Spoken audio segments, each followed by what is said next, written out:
On est à la page Chaf Daled Amoud Bet et on entame la Mishnah. Voilà. Ein madlikin b'shemen sreifa b'yom tov. On peut pas, maintenant on parle, avant on a parlé de Shabbat, on peut pas faire shemen sreifa. Non, c'est Yom Tov. Et c'est quoi shemen sreifa? C'est de la trouma. Shemen qui est trouma. Et le din, la loi est qu'il faut détruire. Il faut détruire. Normalement, il faut brûler. Mais on ne veut pas le brûler, shemen trouma chez nitma. On ne veut pas le brûler pendant Yom Tov. On ne peut pas en profiter non plus de la lumière que ça va dégager. Je ne sais pas, mais on ne peut pas le brûler. On ne peut pas pas faire le la mitzvah avec, ouais. c'est clair. Ouais. Mais est-ce qu'on peut utiliser pour nous... Oui, mais Caron... On va voir, je pense qu'on va voir. On va voir Bezrat Hashem. On va découvrir tout ça ensemble, Bezrat Hashem. L'inad. Ein madlikin b'shemen sreifa b'yom tov. Rabbi Ishmael Omer. C'est quoi shemen sreifa, Richard? J'ai pas entendu votre question, mais... C'est quoi shemen sreifa? Ah ben, tu as dit tout à l'heure. Attends. Qu'est-ce que c'est le chemin de Srefa? Srefa. Shlomo, c'est quoi shemen sreifa? C'est l'huile qu'on doit brûler, non? Qui doit être brûlée? Quel genre d'huile? L'huile qui ont servi pour Shabbat ou pour les fêtes. Ah, voilà, c'est triste Venise. Non, qui a été... C'est triste Venise. Ouais, Alors, je vais attendre encore une minute pour que vous allez vous réveiller. Et je vais répéter que shemen sreifa, c'est de l'huile qu'il faut brûler. Pourquoi il faut brûler cette huile? Parce qu'on parle, écoute bien, de shemen de trouma. Shemen de trouma. Tu sais ce que c'est shemen de trouma? C'est le fermier, l'agriculteur. Il a prélevé pour le Kohen de la trouma. Alors, il prélève entre autres de l'huile. Il a une nouvelle, une nouvelle récolte d'huile. Alors, il met un petit peu de côté, 2% à côté, trouma. Et maintenant, cette huile, elle est devenue tamée. Elle est rentrée en contact avec quelque chose qui l'a rendu impur. Alors, la halakha est qu'il faut le brûler. Il faut détruire. Pourquoi il faut détruire, entre autres? De peur. De peur que si ça traîne dans la maison du Kohen, il risque d'oublier que c'est problématique, que c'est tamé, et de le manger, de le je sais pas quoi l'utiliser. C'est un problème. On le brûle. Mais on ne peut pas le brûler pendant Yom Tov. Ein madlikin b'shemen sreifa b'yom tov. Rabbi Ishmael Omer, ein madlikin b'yitran mipnei kvod haShabbat. On ne peut pas non plus allumer une bougie avec du yitran. C'est une espèce de résine. Yitran, c'est une espèce de résine de mauvaise qualité. Et pourquoi? Parce que ça pue. Ça sent mauvais. Et donc, on a peur que le type, il va allumer la bougie, ça va sentir tellement mauvais, il va sortir de la chambre. Et c'est parce qu'on recherche le Shabbat. Il dit Berkot Shabbat, זאת אומרת, ביום טוב, il n'a pas parlé d'Yom Tov. Je pense qu'il dit le Shabbat, c'est une bonne question. Mais je pense apparemment que c'est la même chose pour Yom Tov. En début, il fait que c'est écrit Shabbat. On va voir. Mais tu as raison, c'est... Non, tu sais quoi? Non. Pourquoi c'est différent pour Shabbat? Shabbat, tu ne peux pas allumer des bougies le Shabbat. Alors, si la bougie que tu as allumée, elles sont mauvaises, alors là, tu es dans une situation... Et tu vas quitter la chambre, tu vas vouloir rester dans le même endroit. Tandis que Yom Tov, tu peux allumer une bougie quelque part d'autre. Tu peux transférer... Et tu peux sortir la bougie. Hein? Yom Tov, on peut sortir la bougie. Tu peux aussi faire sortir la bougie, exactement. Voilà. Donc c'est spécifiquement pour Shabbat. Toda René. J'ai eu du mal à répondre à la question parce qu'il y a d'autres questions qui me trottent dans la tête que j'ai toujours et je n'ai pas la réponse pour l'instant. Et j'espère que grâce à votre parole, j'aurai un petit peu de lumière qui éclairerait mon cerveau. Allez, Richard. Vas-y. Sans le bébé. Attendez, l'agriculteur, oui. Il va prélever 2%, etc. Bon, pour le Kohen. Bien, cette huile. Très bien, parfait. Pourquoi il ne lui donne pas? Premièrement. Deuxième chose, en quoi pourquoi il l'utilise pour Shabbat? C'est-à-dire que s'il a donné à quelqu'un, pourquoi il l'utilise pour son propre usage? D'abord, tu dis qu'il a qu'à donner, mais il n'y avait pas, avant, il n'y avait pas tout le temps un Kohen à portée de main. Oui. Il y avait quelquefois un village, il n'y avait pas un Kohen dans le village, il n'y avait pas un Kohen de passage. Alors, il y avait des fois qu'on on doit prélever la trouma, quoi que ce soit. Parce qu'on ne peut pas, sinon, tant qu'on n'a pas prélevé la trouma et les masrot, on ne peut pas entamer la récolte, on ne peut pas manger la récolte. Donc, quoi que ce soit, il doit prélever. Maintenant, il est censé, après qu'il a prélevé, de transférer ça, de transmettre ça à un Kohen ou à un Lévi. Mais il doit être là sur place. Il y a des fois qu'il n'est pas sur place, alors il le met de côté. Ça, c'est la première question, première réponse. Et deuxième chose, qu'est-ce qu'il en fait le Kohen avec l'huile? L'huile qui est devenue tamée ou de l'huile normale qui est trouma? Mais la trouma, je parle. La trouma, elle est il en fait ce qu'il veut. Il en fait ce qu'il veut. Il peut utiliser ça pour huiler son camp, il peut faire allumer ses bougies, il peut mettre. Attends, il peut mettre ça dans la vinaigrette. Faire ce qu'il veut. Tout est permis pour lui. Dans la voiture. Comment est-elle devenue tamée? Elle est Kodesh, c'est une troisième elle devient question. tamée après. Ben, c'est simple, il y a un truc, c'est rentrer en contact avec quelque chose qui peut le entamer. Par exemple, un chéretz, un espèce de reptile qui est mort, une femme nida qui a touché, Zav, Donc finalement, il a intérêt alors. Pardon? Il a intérêt à faire ça. À faire quoi? Eh ben, à entamer ce qui est Kodesh. Il se casse pas la tête de trouver le Kohen. Deuxième chose, il utilise pour son propre usage. Alors d'abord, il n'a pas le droit, et c'est un interdit de la Torah, de rendre tamé la Trouma. D'abord, comme on parle d'un bon juif croyant, il ne va pas vouloir transgresser la volonté divine et rendre tamé la Trouma. Ça, c'est un. Et deux, il veut faire la mitzvah, le type. Il veut faire une mitzvah. Il veut faire la volonté d'Hachem. Ok. On continue. Alors, je répète la Mishnah. Ein madlikin b'shemen sreifa b'yom tov. Rabbi Yishmael omer ein madlikin beitran mipnei kvod haShabbat. V'chachamim matirin b'chol hashmanim. Yom tov, les chachamim permettent de faire tout. Pourquoi, en fin de compte, ils permettent les chachamim d'allumer n'importe quelle huile, même les huiles qui ont été disqualifiées dans le contexte de Shabbat? Pourquoi les chachamim sont plus cool Yom Tov? Parce qu'on peut utiliser le feu, le chapeau Yom Tov pour faire la cuisine, pour faire des pêches. On peut Quelle est la raison pour laquelle on ne pouvait pas utiliser ces... Ah voilà, on a eu peur qu'il va incliner la bougie. Et s'il va incliner la bougie pour augmenter la lumière, il va faire Havara. Il va, comment on dit, il va faire rouler plus. Augmenter l'intensité. Oui, et ça c'est interdit le Shabbat. Mais Yom Tov, c'est permis. Donc si Yom Tov c'est permis, il n'y a pas de problème d'utiliser, encore une fois, c'est pas les khatrila. Les khatrila, tu veux faire la mitzvah de la meilleure façon que possible. Mais c'est permis le Yom Tov, c'est ce qu'on apprend ici. Et si elle est tamée, je ne comprends pas pourquoi. Non, tamée c'est autre chose. V'chachamim matirin b'shchol hashmanim, b'shemen shum shumin, b'shemen egozim, b'shemen snonot, c'est une huile à base de radis, qui vient de... b'shemen dagim, b'shemen pakuot, b'itran ou v'neft. Et même, eux ils disent même une huile qui sont mauvaises. B'shemen pakuot ou b'itran, parce qu'on avait dit itran ça sent mauvais, ou b'neft. Rabbi Tzarfon on omer ein madlikin ele b'shemen zait bilvad.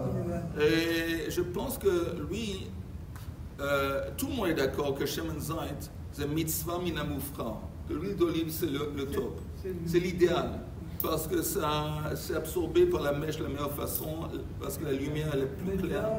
Mais la différence c'est que je pense que lui, Rabbi Tzarfon il dit qu'apparemment même bidi avad.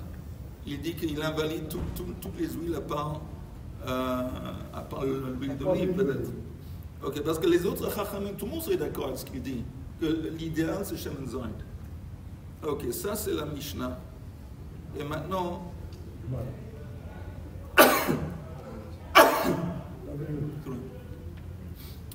Et maintenant on va voir la Gemara. Attends une seconde, je m'excuse. Il y a... Oui, il y a un panier derrière.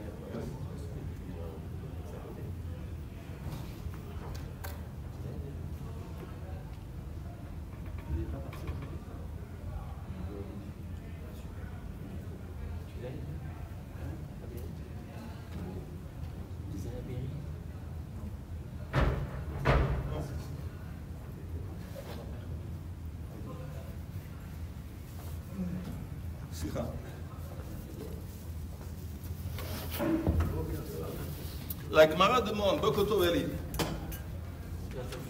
Maïtama, pourquoi est-ce qu'on ne peut pas brûler Shemen Sreifa Beyom Tov? Le fiche Eine Sorfin Kodashim Beyom Tov. Parce que d'une façon générale, les Kodashim, ça comprend aussi les offrandes. Une offrande qui est tamée, qu'on ne peut pas offrir. On peut pas, qu'est-ce qu'on fait aussi? Il faut le brûler. Il faut le brûler, mais on ne peut pas le brûler pendant Yom Tov. Et n'importe quelle chose qui est une Kedusha, on ne peut pas le brûler comme Yom Tov. Ça inclut aussi la Trouma. Alors l'huile, Shemen Sreifa, c'est de l'huile de Trouma qui est devenue tamée, ça rentre dans la catégorie des Kodshim. On ne peut pas brûler ça pendant Yom Tov. La Gemara demande maintenant Hanimile. D'où est-ce qu'on apprend ça? Amar Chizkia, Vechen Tane de Vei Chizkia. Et on est à la page Chaf Daled. Amoud Bet. Et puis on est au début de la Gemara. On est en train de parler, Eli, de l'interdiction de brûler Shemen Sreifa pendant Yom Tov. Shemen Sreifa, c'est de l'huile de Trouma qui est devenue tamée. Il faut le brûler, mais on ne peut pas le brûler Yom Tov. Vechen Tane de Vei Chizkia, Amar Kra, Velo Totiru Mimenu Ad Boker. Vanotar Mimenu Ad Boker, c'est un verset qui parle du Korban Pesach. Le verset parle de Korban Pesach et c'est écrit que Lo Totiru, ne les laissez pas jusqu'au matin. Car c'est grave, si quelqu'un mange les restes de ce Korban Pesach le matin, il est chayav karet, très grave. L'autotiru ne le laissez pas jusqu'au matin. Vehanotar mimenu ad boker, on le brûle. Ce qui reste, il faut le brûler. Et la Gemara dit she'ein talmud lomar ad boker. Dans ce verset, c'est répété à deux fois ad boker. Okay? Je répète. Velototiru mimenu ad boker, vehanotar mimenu ad boker, ba'esh tisrofu. Alors, c'est en plus le deuxième ad boker. Pourquoi il écrit Shein Talmud Lomar ad boker, ma Talmud Lomar ad boker, Bahakatub liten lo boker sheni le sreifato. Le deuxième boker vient en fin de compte ajouter un deuxième matin. Ça veut dire que quand c'est écrit qu'il faut le brûler le matin, quand c'est écrit une deuxième fois ad boker, ça n'est pas le premier matin, c'est le lendemain matin. Et le premier matin, quand on parle du Korban Pesach, c'est Yom Tov. Hein? Pas détruire le mal. Comment tu sais qu'on ne peut pas? Ah, justement, on apprend ça d'ici. Ça, c'est la source qu'on ne peut pas brûler quelque chose qui est une Kedusha pendant Yom Tov. Alors, comme c'est écrit une deuxième fois à Bokot, c'est là qu'on apprend qu'il ne peut pas seulement le brûler, un Korban qui a été invalidé, donc, parce qu'il est devenu notar, parce qu'une fois que le matin arrive, il est hors combat, il est invalidé, tu dois le brûler. Mais à cause du deuxième Bokot, je comprends que c'est seulement après Yom Tov. Ça, c'est la source qu'on ne peut pas brûler des Kodshim pendant Yom Tov. Est-ce que tout le monde a compris? Est-ce que Richard a compris? Oui, j'ai compris. Mais en quoi ça peut télescoper le problème? C'est qu'en route, ça arrête, c'est deux. Non, c'est dommage de se compliquer la vie. C'est dommage. La vie est déjà suffisamment compliquée. C'est compliqué comme ça. Abai Amar Kra, lui, il apporte une autre explication. Olat Shabbat B'Shabbato. C'est écrit dans la Torah en train de parler de Olat Tamid.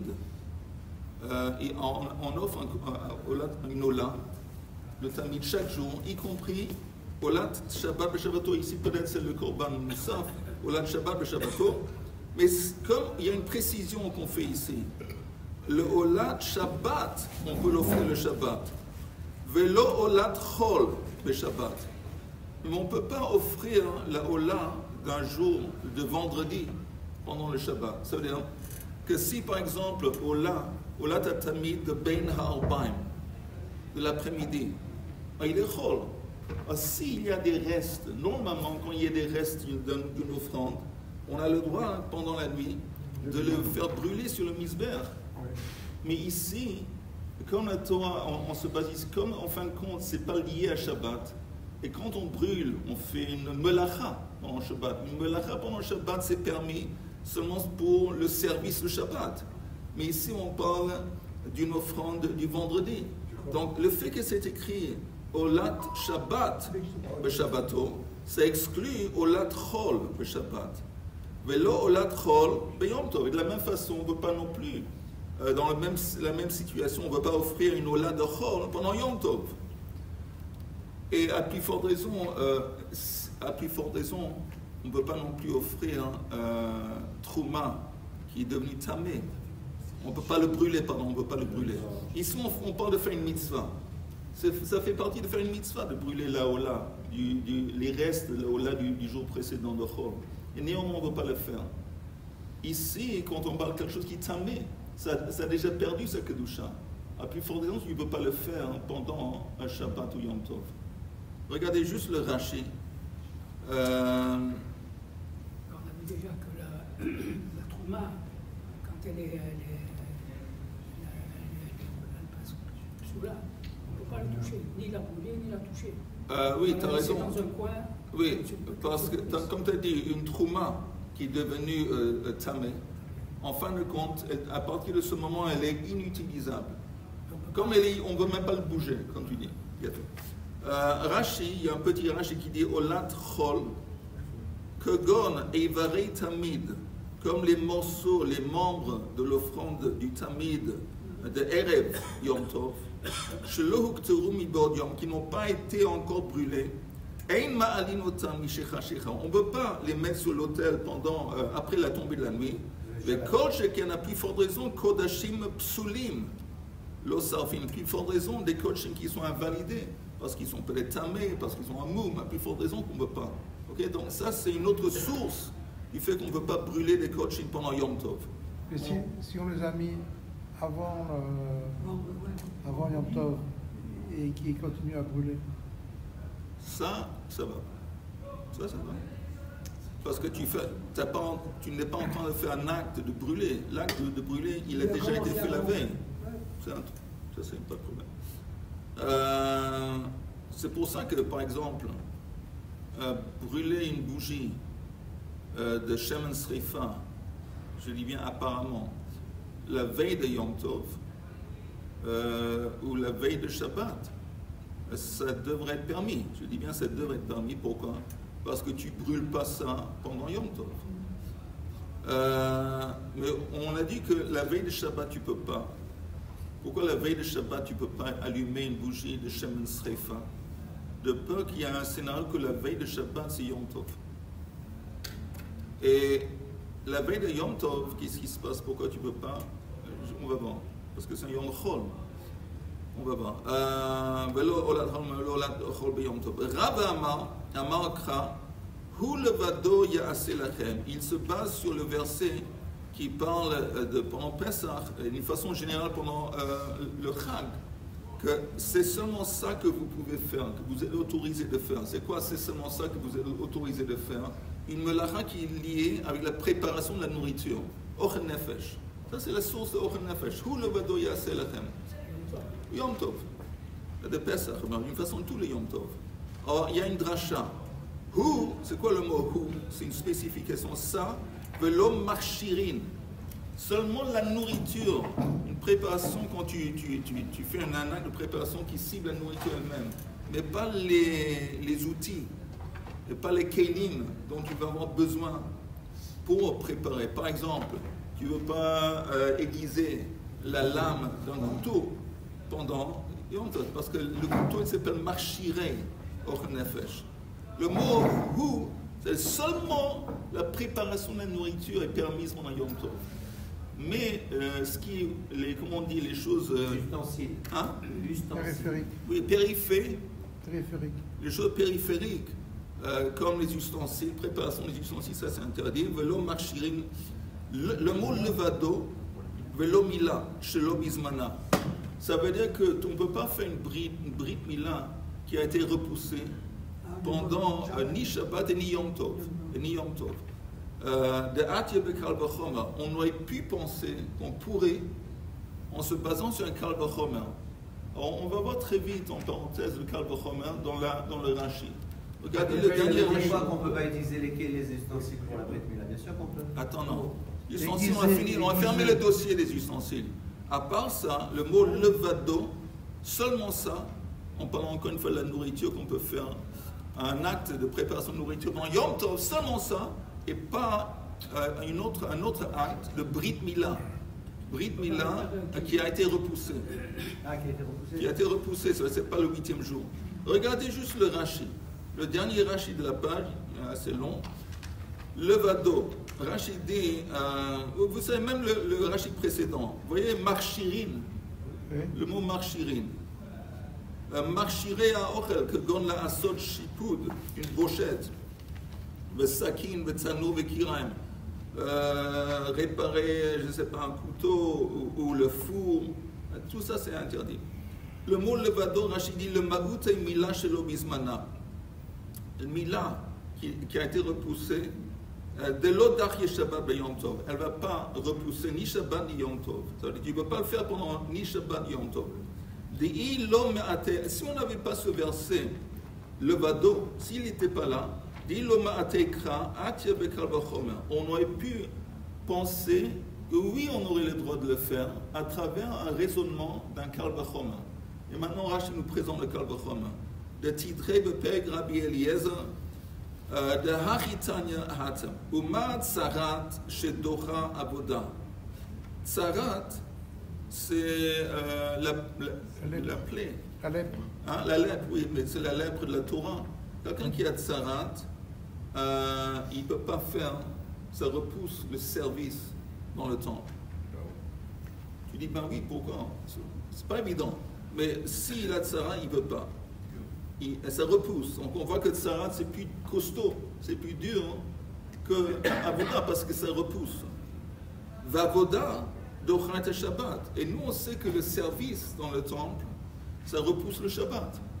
Où est-ce qu'on voit ça? Où est-ce qu'on voit que le service dans le temple, ça repousse le Shabbat?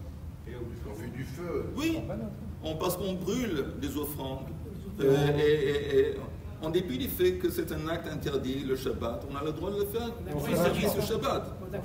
Donc on voit que Tsarat, ça repousse la Voda, et la Voda, ça repousse le Shabbat.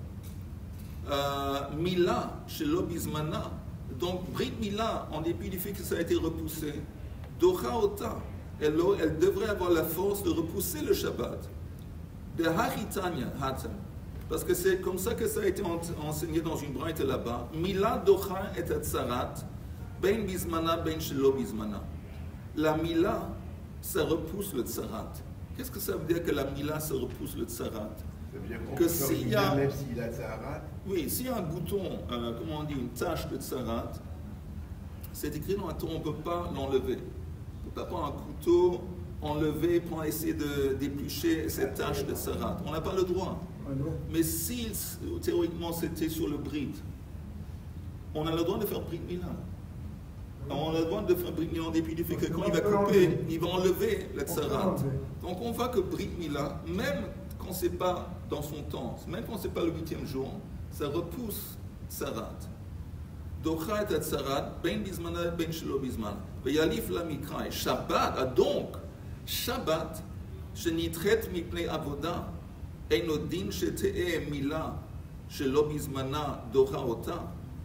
Ça c'est le Kal Vachomer. Si je sais que Brit Mila ça repousse Avoda, pardon, Brit Mila ça repousse Tsarat. Tsarat ça repousse Avoda. Et Avoda ça repousse le Shabbat. Donc ça veut dire que le plus costaud dans tous ces concepts, c'est apparemment Brit Mila. Ça repousse tout. Ça repousse Tsarat. Et Tsarat, ça repousse Avoda. Et Avoda, ça repousse Shabbat. Alors si Brit Mila chez l'Obismana qui a été repoussé, c'est la force de repousser le Tsarat, à plus forte raison que ça peut repousser le Shabbat. Donc ça, c'est un raisonnement de Kal Vachomer que j'aurais pu faire. Mais c'est pour ça que j'ai besoin du verset, le Vado, qui vient dire que non.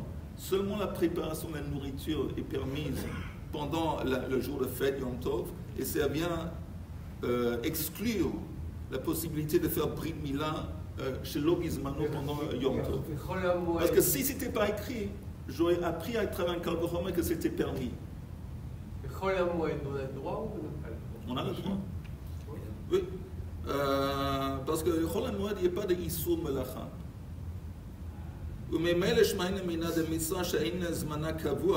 Et il dit comme ça, Rachidi. Et de cette façon, on apprend, le mitzvah she'ein zmana kavua, une mitzvah qui n'est pas liée à un temps fixe. Il aurait pu le repousser cette mitzvah pour plus tard, pas dans la mitzvah pour plus tard, par exemple Chol HaMoed ou un jour de semaine. Eina docha Yom Tov. Ça n'a pas la force de repousser Yom Tov. Okay? Même une mitzvah de Brit Mila, c'est une mitzvah, mais on n'a pas, t'es pas obligé maintenant de le faire le Yom Tov parce que c'est pas le 8e jour. On a fait le plus tard. Alors si ça c'est le cas, on apprend le Huadin de Sreifat Kodashim Tmeim. De là on apprend. Alors la même chose s'appliquerait avec la mitzvah de brûler une trouma ou des kochim qui sont tamés. On avait dit des kochim, des offrandes qui sont devenues invalidées, ou de l'huile qui est impure. Alors il faut le détruire, une mitzvah de le brûler. Mais ce n'est pas lié à un jour précis. Il n'y a pas une obligation de le faire maintenant. De la même façon que Brit Mila Shalom Izmana, ça ne repousse pas Shabbat ou Yom Tov. La même chose avec brûler des kochim. Ça ne va pas brûler. Donc on a vu jusqu'ici, je pense, 3 ou 4 explications et des sources. D'où est-ce qu'on apprend que brûler des kochim, on ne peut pas le faire Yom Tov. Ok? Juste si vous voulez très vite, je récapitule. C'est écrit Lototiru mimenu ad boker, et c'est écrit 2 fois boker. De là, on voit que la mitzvah de brûler les restes du Korban Pesach, on ne peut pas le faire Yom Tov. Seulement après, la même chose s'applique à toute autre chose. L'autre chose, on avait dit que Olat Shabbat B'Shabbato. C'est seulement une Ola du Shabbat qu'on peut offrir et brûler le Shabbat. Mais une Ola du jour précédent, on ne peut pas faire le Shabbat ou le Yom Tov. Et troisième chose qu'on vient de voir maintenant, c'est que le mot levado, ça vient exclure la possibilité de faire un Brit Mila Shalom Izmana pendant Shabbat et Yom Tov. Et ça comprend aussi, ça s'applique aussi à brûler des kochim. Ok? Ça c'est troisième explication. René, tu voulais dire quelque chose? C'est bon. Maintenant, dernière ligne, Rav Ashi Amar Shabbaton. Il apporte une autre preuve, le mot Shabbaton, qui parle de Yom Tov. Il y a des fois, je vous lis le verset, je l'ai dans la demande, peut-être dans le vôtre aussi. Ach bechamisha asa yom la chodesh hashvi'i. Donc on parle de Chag ha-Sukkot. Be'ospechem et vuat ha'aretz. Pendant que vous allez récolter la récolte de votre terre, Tachogu et Chag Hashem Shivat Yamim, Vayom Rishon Shabbaton, Vayom Hashmini Shabbaton. Là, on voit que la Torah, elle appelle le jour de fête Shabbaton, premier jour de Sukkot, dernier jour de Sukkot. On appelle ça, la Torah appelle ça Shabbaton. Az Rav Ashi Amar Shabbaton, ça veut dire Shabbaton. Il dit c'est une mitzvot assez. Shabbaton, c'est le tishbot. Tu dois cesser. Il y a une cessation de travail qui est en train qui entend. Une cessation de travail qui est censée de se dérouler pour Yom Tov. Mais Shabbaton, c'est une allusion à une mitzvot assez, un commandement positif. Et aussi, on sait qu'il y a un commandement négatif. Lota assez. Kol melachat lota assez. C'est écrit dans le contexte de Yom Tov. Donc Yom Tov, ça comprend deux commandements. Commandement positif, Shabbaton, cesse, repose-toi, et comme un lotase. On dit, en fin de compte, on a Vahavele Yom Tov, il savait que Yom Tov c'est assez, et lotase. Vein assez doré et lotase ve'ase. Il dit que le commandement positif, un commandement positif, il a la force de repousser un commandement négatif. Ouais? Un commandement positif a la force de repousser un commandement négatif. Un exemple, encore une fois, dont on a parlé avant une minute, Brit Mila. Quand tu fais Brit Mila, tu fais un commandement positif. Mais si théoriquement, où tu coupes, il y avait le tsarat, et tu vas enlever le tsarat, il y a un commandement négatif, il y a un interdit. Mais quand tu fais le commandement positif, au même moment quand tu fais tu transgresses, tu as le droit. Tu as le droit de le faire. Et un autre exemple peut-être, ce serait tzitzit. Quand tu mets, le commandement positif, quand tu mets, disons, tu as des tzitzit faits de laine, avec le trait de la laine, et tu mets ça sur un habit de lin. Alors, au moment même que tu attaches les ficelles, les tzitziotes à l'habit de lin, il y a un interdit, shatnez. Mais comme en même temps tu fais, à ce moment-là, tu fais un commandement positif, on a une règle, que le commandement positif, il repousse, mais seulement si ça se passe en même temps. Au même moment que tu fais le commandement positif, tu transgresses, c'est permis. Mais si en faisant le commandement positif, tu as en face de toi pas seulement un interdit, mais un interdit et un commandement positif, tu ne peux pas. Et ça, c'est le cas de Yom Tov. Si tu dis que Yom Tov, Shabbaton, c'est un commandement positif, et aussi un interdit, donc, quand tu fais le commandement positif de brûler des kodesh, qui sont devenus invalidés parce qu'ils sont impurs, qu'ils sont un moum, je ne sais pas quoi, c'est un commandement positif. Mais ça n'a pas la force de repousser quelque chose qui comprend aussi bien positif et aussi bien négatif. Et ça, c'est Yom Tov. C'est pour ça qu'on ne peut pas, une autre raison pour laquelle on ne veut pas brûler des kodesh pendant Yom Tov. Est-ce que c'est clair? Nous, la bouteille de champagne. Est-ce que la différence entre tassé et le tassé, c'est que tassé, c'est puni de carette. Non. Un commandement positif, si tu ne le fais pas, normalement, si j'applique pas non, tu ne mets pas des tefilines, par exemple. Tes tefilines, c'est un commandement positif. Mets des tefilines. Si tu ne fais pas, il n'y a rien. Il n'y a rien. Alors, ne commence pas ne prends pas des idées. C'est un problème. Vous savez quoi, c'est un problème? Quand le temple existait, quelqu'un qui transgressait, qui voulait rectifier le fait qu'il avait consciemment pas fait un commandement positif, il apporte un korban ola. Korban ola, c'est quelque chose qui brûlait entièrement. Le fait que c'est brûlé entièrement, ça symbolise l'enthousiasme, entre autres. C'est entièrement pris par le feu. Et quand lui, il a décidé de ne pas faire un commandement positif, c'était une expression apparemment de paresse. Donc il se rectifie en apportant l'offrande à un korban ola. Mais ça, c'est un tikkun. Mais il n'y a pas de punition si tu ne fais pas un commandement positif. Mais tu as tout de même loupé. Tu as loupé beaucoup plus que quelqu'un qui ne va pas, je ne sais pas, quelqu'un qui ne remplit pas le loto. Et après, il comprend que s'il avait rempli le loto, il aurait touché $1 million. Il dit, waouh, c'est incroyable. C'est tellement triste que je n'ai pas rempli ce loto parce que la chose que j'étais censé... Si j'aurais fait l'acte positif, j'aurais reçu $1 million. Mais quand tu loupes un commandement positif, tu as perdu beaucoup plus qu'$1 million. Donc ça c'est déjà une punition suffisamment importante pour quelqu'un qui a un peu de conscience, un peu de moutarde, de date.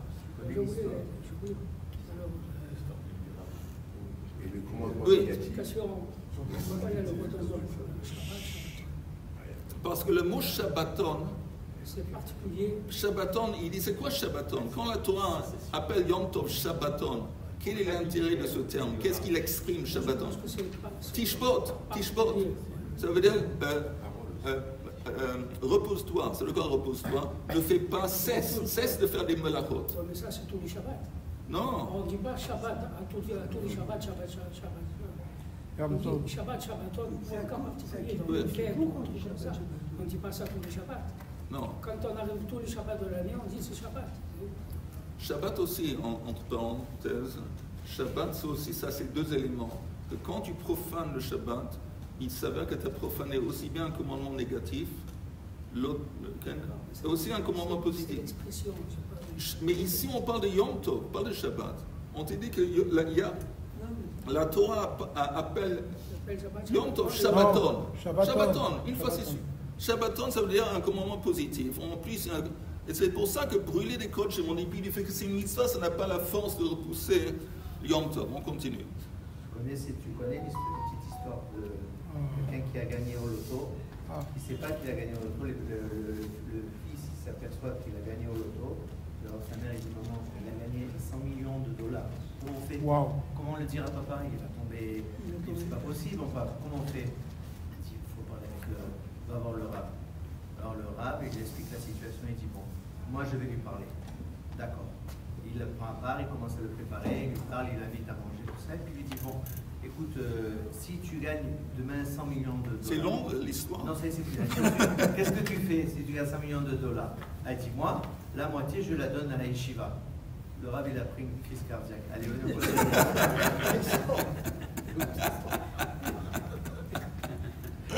venez, ça va aller faire le venir ce matin. Ok. וינסה דוחה לא תעשה ועשה ביום טוב. ביום טוב הוא דאסיר. Donc on fait une précision, un diouk, que l'interdiction de brûler les kodshim, c'est pendant Yom Tov. Yom Tov hu d'asir. Ha bechol shapir dame. Mais pendant un jour de semaine, oui, on a le droit de brûler des kodshim. C'est seulement Yom Tov qu'on ne peut pas. Un jour de semaine, chol, on peut. Maïtama, quelle est la raison? Amar Rav que Shem mitzvah l'isrof hakodashim shnitmeu.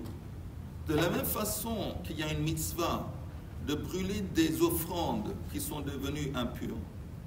Car mitzvah l'isrof et trouma shenitmet.